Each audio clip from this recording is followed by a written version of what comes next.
దొండకాయ పచ్చడి చేస్తున్నాను నేను. పచ్చికాయలు కాదు, ఇలా పండిపోయిన కాయలు కావాలి మనకి. పచ్చికాయలు రుచిగా ఉండదు, పండిపోయిన దొండకాయలో కొంచెం పులుపు వస్తుంది. అందుకని పండిన దొండకాయతో పచ్చడి చేస్తే బాగుంటుంది. ఇవి ఒక 1/2 కిలో దొండకాయలు. ఇవి ఇలా తరుక్కోవాలి చిన్నగా ఇలాగా. దీనికి ఒక 12 పచ్చిమిరపకాయలు తీసుకున్నాను. కారం పడుతుంది, ఎందుకంటే కారంగా ఉంటేనే ఇది రుచిగా ఉంటుంది. 12 పచ్చిమిరపకాయలు తీసుకున్నాను. ఒక 15 వెల్లుల్లి రెబ్బలు, 1 స్పూన్ జీలకర్ర, కావలసినంత ఉప్పు, కొద్దిగా కొత్తిమీర, చింతపండు అయితే ఇంత కావాలి. ఇలాగా దీనికి తాలింపుకి కావాల్సింది చెప్తున్నాను. పచ్చడి అయిన తర్వాత పెట్టుకోవాల్సిన తాలింపు: 2 ఎండుమిరపకాయలు, 1 స్పూను పచ్చిశనగపప్పు, 1/2 స్పూను మినపగుళ్ళు, 2 వెల్లుల్లి రెబ్బలు, కొంచెం కరివేపాకు. ఎలా చేసుకోవాలో చూపిస్తాను.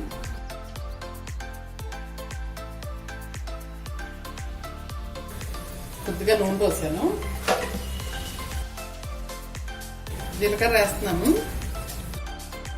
పచ్చిమిరపకాయలు వేస్తున్నాను.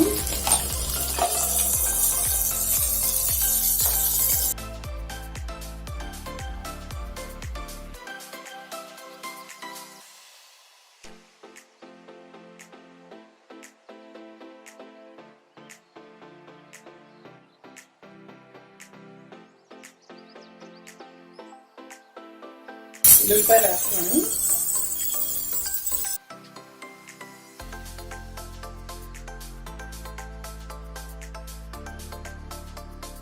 వేగిపోయినది తర్వాత వేస్తున్నాను.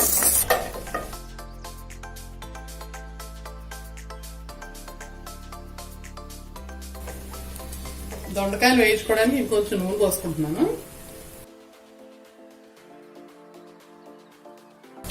దొండకాయల ముక్కలు వేసేస్తున్నాను. ఇది బాగా మగ్గాలి, పచ్చిగా ఉండకూడదు.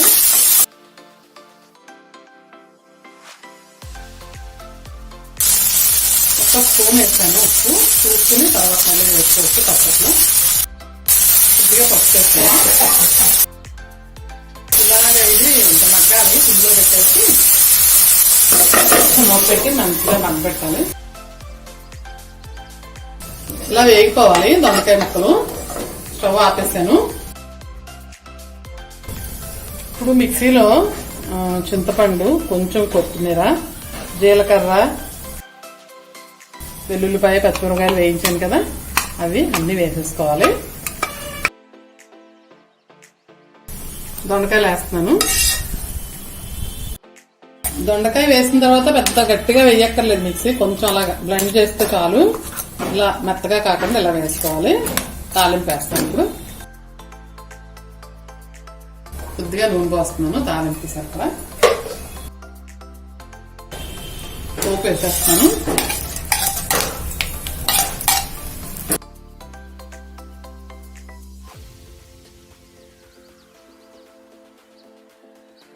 వేగిపోయింది పోపు. స్టవ్ ఆపేసాను.